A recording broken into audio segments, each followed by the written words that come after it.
Magandang umaga mga kapatid. Biyahe nga pala tayo. Pupunta tayo sa dialysis center. Salamat at maluwag ang jeep. Kaya komportable ang biyahe natin ngayon. Habang nasa biyahe nga pala ako, may sumagilang ng konti sa isip ko na mga katanungan. At hindi ko alam kung totoo sa bawat Pilipino, kapwa natin Pilipino, yung mga sinasabi nila. Totoo ba kaya o kasabihan lang na kapag nagkaroon ka daw ng isang malaking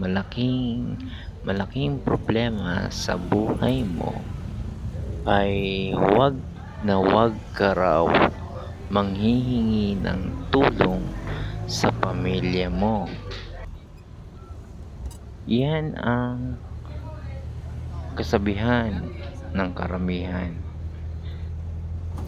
Dahil ang pinakamasakit daw ng katotohanan sa mga Pilipino ay mas handa raw ang pamilya mo na tumulong sa iyo kapag oras na nalaman nila na wala ka na.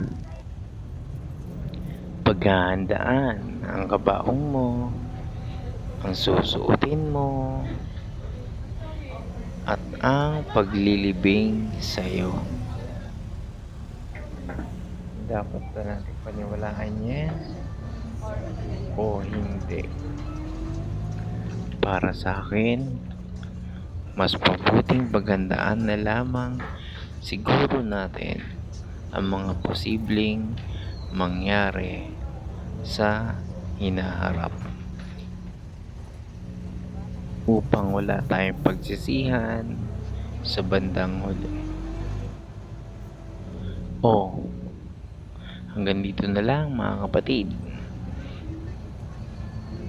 Maraming salamat sa kaunting minuto sa pakikinig mo. Huwag mong kalimutang mag-like ha.